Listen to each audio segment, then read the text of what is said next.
It's beautiful. Yeah, it's beautiful. And it's definitely a cool piece to have in your hand, have it like at an event. Exactly. You know. It's a conversation piece for sure. That's why I think I came up and said, I mean, amazing. Yeah, what do you shoot? I have a Nikon I shoot on. It's a D5600. Still DSLR. I love a DSLR. In a camera world of sameness, where incremental updates and not substantial difference is seen between all the camera manufacturers, Sigma is definitely doing it their own way. And this camera, at its very core, will also force you to rewire your brain and rethink the way you shoot. Hi, everybody. Welcome back. I got a call from an unknown phone number on a day where I just oddly, this never happens, but I was like, I'm going to answer this. I mean, maybe I'll just like have a little fun back and forth with a telemarketer. And it was Sigma. And they asked if I wanted to review the new BF, the beautiful, foolish camera that I have with me right here. And the obvious answer was 100%. When can I get it? Can I get it tomorrow? And they said, sure. So I picked this bad boy up. This review is not sponsored. I am returning this any day now. And no money exchanged hands, nor have they seen this video in advance. So all the obvious caveats, but I'm excited to share my thoughts on this camera.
I took it with me to New York recently, and walking the streets with this camera, I have to tell you, I have never felt safer. Honestly, this feels like a weapon in hand, which has its downsides as well, because when I was using this, I have this strapped from my Pentax Optio point and shoot Digicam, and it works perfectly for this camera.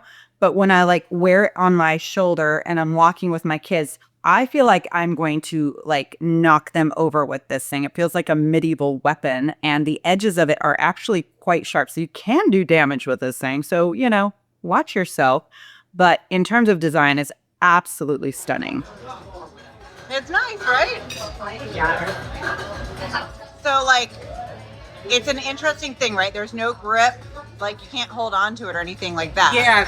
So like it's a little uncomfortable. A little heavy. So like it makes me a little scared because I'm like, oh my god, like if I drop it, it's over here. Well, but the thing is, there's no parts to it. It's all one chiseled thing of aluminum. So if you drop it, it's probably going to hurt the ground more than it'll hurt the camera, you know? So everything is navigated through this very minimalistic, very nice UI menu.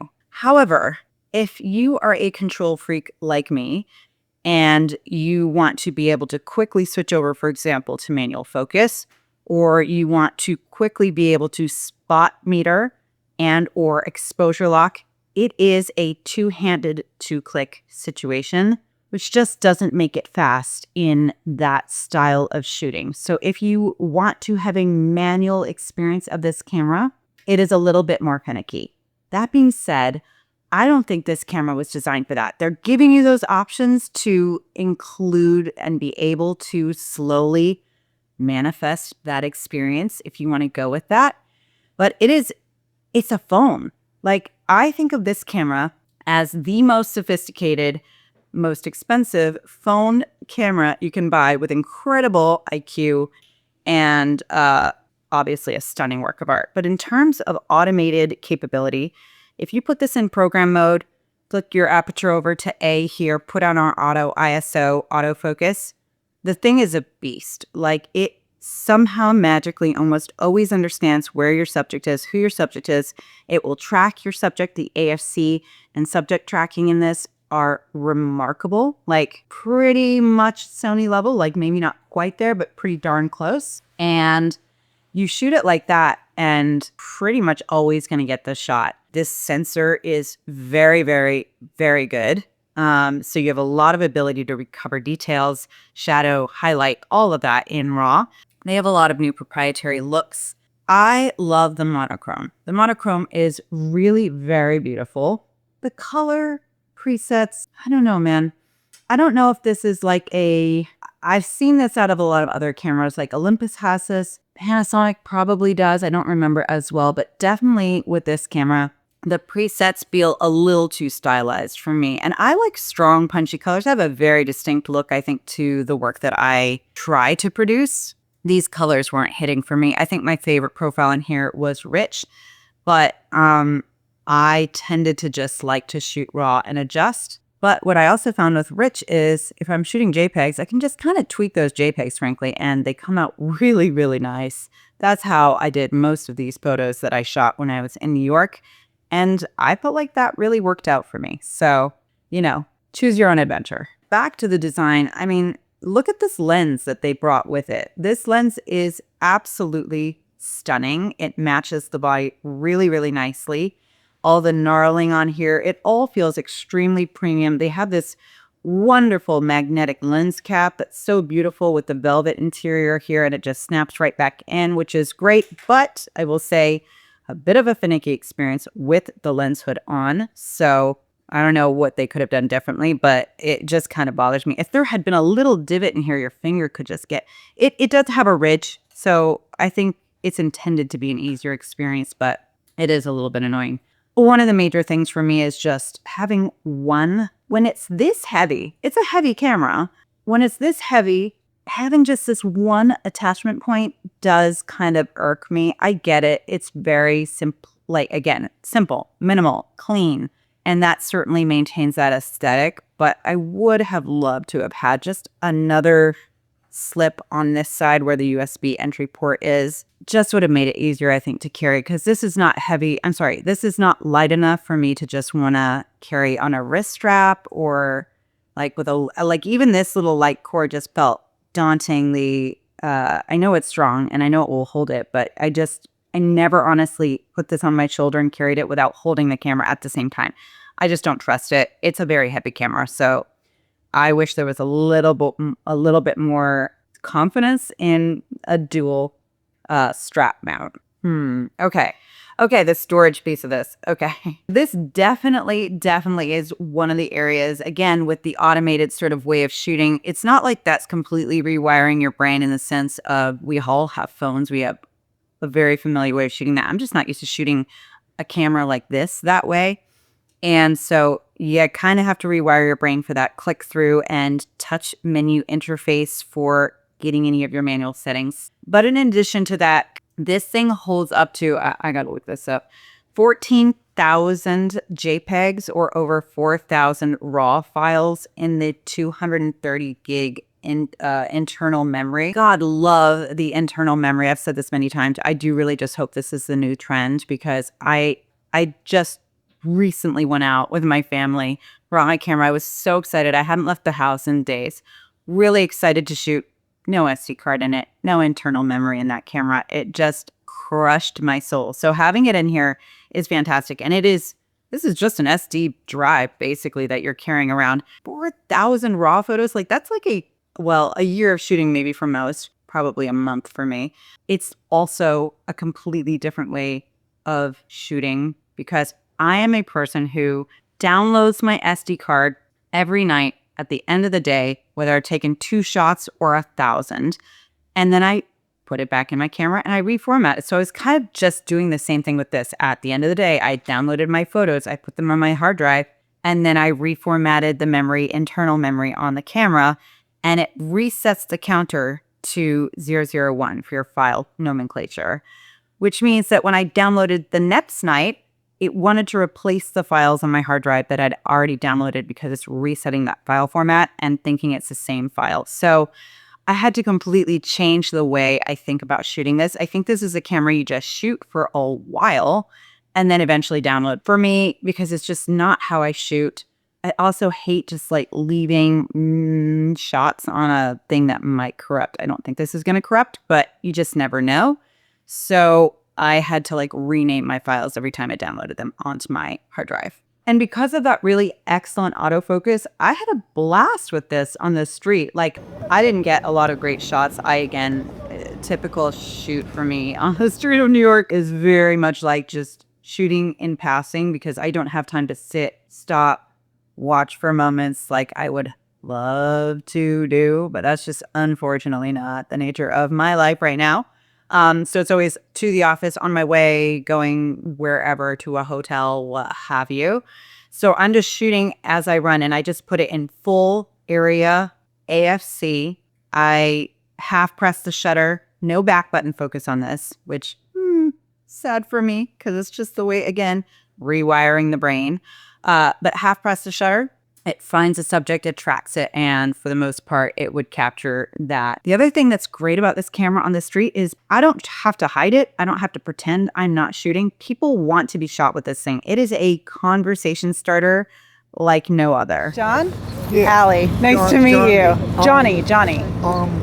Before you come, you could watch me on YouTube. Oh. You get a chance. You go to Google, go to your phone and go to Google and type in Johnny, Johnnny. Okay. Chess, Chess. Johnny Chess. Johnny That's Chess, me. all one word? Johnny, my name. I can't, but I didn't play it.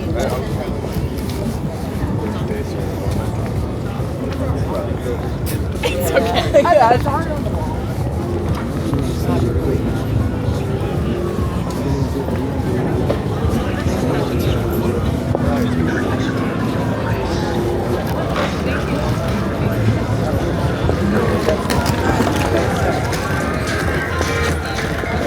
I'm sorry, there's no better place than New York. But I do think we have to be honest and ask ourselves, is this a practical camera? It's a $2,000 camera that is an iPhone. That's kind of how I classify it. I mean that as a compliment. It makes it very easy. And actually, like, I handed this to the waitress that I had at a dinner in New York, and she just started shooting it, and she's like, oh my God, I love this. It's so easy, because she didn't know anything about photography, and she was able to pick it up and start shooting immediately. No issues. And when I told her the price, she goes, well, I guess you're paying for the ease of use. And I was like, girl, you should review this damn camera. But anyway, I think she's right. But I don't think it's meant to be a practical camera in the traditional sense. They at Sigma can only manufacture 7 of these a day due to the complexity of the manufacture process on this unibody, right? So this was not meant to be a mass adoption camera. I also work in advertising, so I'm going to bring a very pointed point of view here. It's redundant. I'm going to bring my own point of view to this. In advertising, we have something called a brand activation. It's literally to engage a consumer with your product in a way that makes them understand who and what you stand for, who you are, what you stand for, through an experience. I think of this as a brand act. This is a camera that tells you immediately, both through looks and experience, what Sigma stands for. And I don't think there is any coincidence in the fact that they relaunched their entire look and feel, their visual identity, with a new word mark, a new logo, a new symbol, at the exact same time that this camera was released. This camera tells you Sigma is, and I have to pull this up because I read it and I was like, oh, well, that's what this camera is. The art of engineering, engineered for art. This thing is just meant for you to go out and create easily, seamlessly, without even really needing to understand all that much about photography. It's a piece of art to make art with engineering at its very core. And as a brand statement manifest, I don't think they could have done a better job. Will I buy it personally? Well, if I had a lot of money just like burning in my pocket, yeah, 100%. I would buy it just to put it on my shelf, to be honest. I think it's that beautiful. But I also quite enjoyed the experience of shooting it. It would never be my primary camera, and I won't personally be buying it myself. That is not to say that anyone else should not. I do think it was a lot of fun to shoot, and I I actually think it would be so interesting, to spend a good 6 months shooting this exclusively, because it is a very different experience. And I think that's why we like cameras like Leica, something that or even just the experience of film. I think something that makes you approach a visual medium differently through an experience, like not even thinking about the output. Like if I never downloaded the files on here, it's almost just the experience itself that I would be interested in testing for like 6 months straight. This is not a request, by the way. I have too many cameras. I would never be able to do that. But I just think it would be an interesting experience. I cannot believe that it's taken me to the end of the review to mention there is no EVF on this thing. I live in California under very, very constant bright sun. That made it a challenge to shoot with. And it's the biggest miss for me personally on this camera, because I just love an EVF. I have said it time and time again on this channel. You must be bored of hearing it. You probably thought that would be the first thing I said, and somehow it became the last. But I do miss the EVF on this. Again, you do kind of start to take it for what it is, though, after shooting it with it for some time. So again, would I buy it? Probably not.